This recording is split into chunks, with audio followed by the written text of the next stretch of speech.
आपण पाहत आहात मावळा न्यूज 24, सर्वसामान्यांचा बुलंद आवाज। नमस्कार, मी सर्वेश भांडिगरे। मी आता सध्या 3 वर्ष झालं आम्ही कोल्हापूर जिल्ह्यामध्ये आम्ही वकिलीचा व्यवसाय करतो। आता जर खंडपीठ जर हा प्रश्न म्हणला तर तो 40 वर्ष जुना प्रश्न आहे आमच्या कोल्हापूरसाठी, आणि हा सर्वात महत्त्वाचा प्रश्न जर कोणासाठी असेल तर तो आमच्या युवा वकिलांसाठी हा प्रश्न आहे।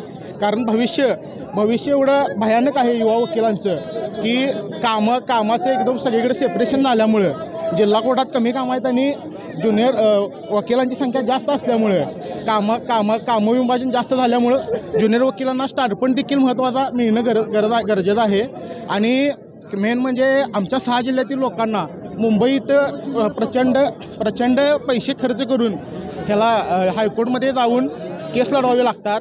त्या संदर्भात आपल्या इथं जर 6 जिल्ह्याचं एकत्र काम आपल्या कोल्हापूरला आलं तर ते ज्युनियर वकिलांसाठी सर्वात महत्त्वाचं ठरणार आहे आणि पूर्ण कोल्हापूरचा या वतीने विकास होणार आहे। त्यामुळे हे प्रचंड महत्त्वाचं आहे आमच्यासाठी। आणि आज जर तुम्ही बघत असाल तर ज्युनियर वकिलांची संख्या ही प्रचंड आहे या रॅलीमध्ये। यावरून आपण 40 वर्षांची तुमची मागणी आहे वकिलांची, यानंतर जर मागणी मान्य झाली नाही तर पुढचं पाऊल काय असणार?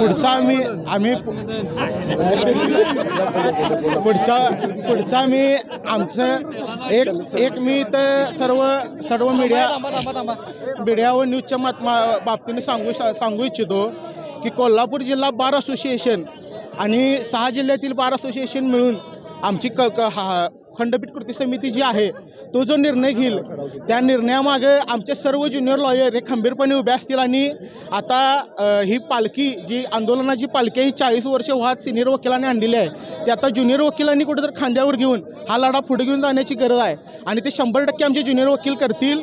इथून पुढे कुठलंही आंदोलन असो काही असो आमचे सर्व ज्युनियर वकील हे कायम एक पाऊल पुढे असतील। धन्यवाद।